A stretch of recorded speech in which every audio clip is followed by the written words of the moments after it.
Okay, so the last example for section 7 is example 5 on the last page of notes, so turn there. And that is asking you to find which points in the graph of y equals 4 minus x squared are closest to the point 0, 2. So let's see, we've got this graph 4 minus x squared. What do we know 4 minus x squared makes? Makes a parabola. Which way does the parabola open? Down. Where is the parabola located? Up 4. So we've got a parabola that opens down and is located 4 up. And it says, which points on the graph of the parabola are closest to the point 0, 2? So 0, 2 is right here. And we want to know which points are closest. So somewhere there's a point on each side. Since this is symmetric, these are congruent. There's a point here and there's a point here that are equidistant. And then there's a point here and there's a point here that's equidistant. And a point here and a point here. We're looking for the point that's over here and also over here that is the closest. So we're looking for the closest point. We're looking for the shortest what? Looking for a word here. We're looking for the shortest distance from 0, 2 to the xy point. So we're looking for the shortest distance. What are we trying to minimize? We're trying to minimize the distance. Well, what formula am I going to need if we're trying to find the shortest distance? The distance formula. Who remembers from geometry and algebra 2 and pre-calc the distance formula? Distance between 2 points is the square root of x2 minus x1 squared plus y2 minus y1 squared. So in this problem, we're trying to minimize the distance from 0, 2 to this unknown point. So we have x minus 0 squared plus y minus 2 squared. So I'm just going to simplify this a wee bit. And it's x squared plus y minus 2 squared. What's wrong with that distance equation? Got an x and a y. Can't have that. So what's the only other fact we know that involves those variables? We know that the point is on this parabola. So how can I use that? I can substitute 4 minus x squared in place of the y. So distance equals x squared plus 4 minus x squared minus 2 squared. Distance equals x squared plus 2 minus x squared squared. Okay, so this is what we're trying to minimize. And we need to find the derivative. Well, I want to point something out. We're going to find this derivative, and then we're going to find where this derivative equals 0. Well, we could go through the whole chain rule, but what we're going to discover is that whatever makes this whole thing equal 0 is the same as simply finding where what's under the square root equals 0. I'll show you what I mean. So let's find that derivative. So d prime equals. This is to the 1/2 power. So 1/2, all of this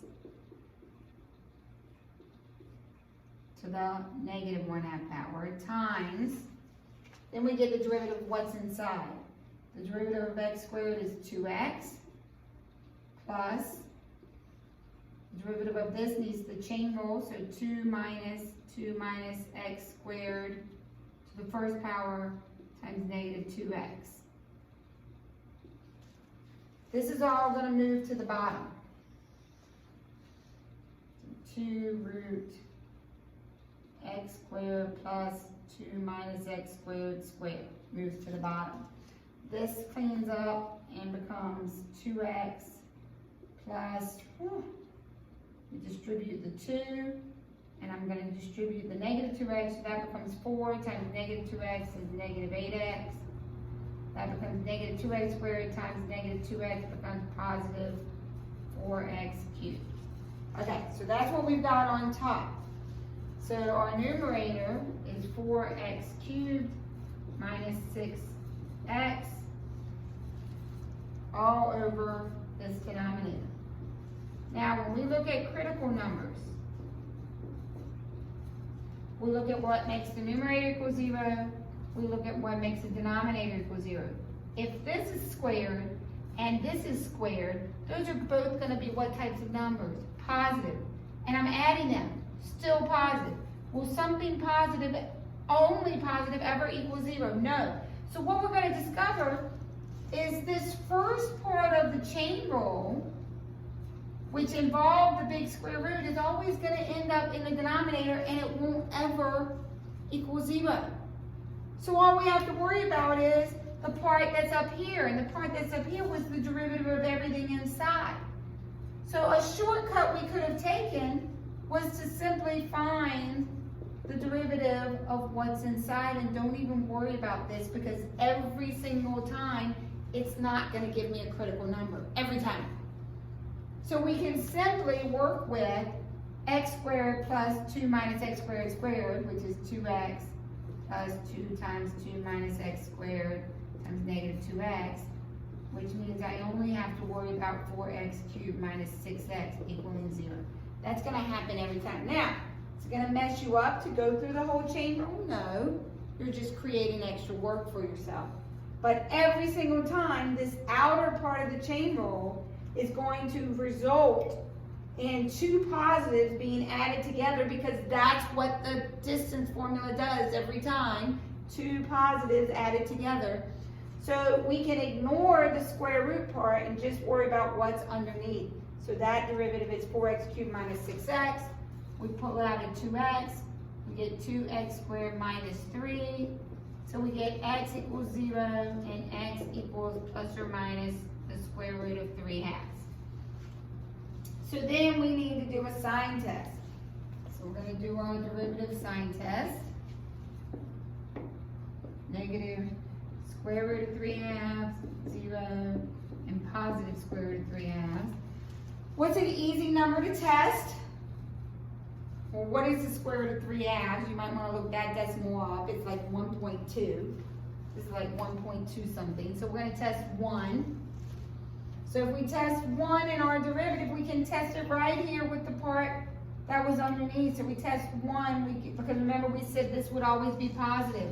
So we only have to worry about this part. So we get 4 minus 6 is a negative.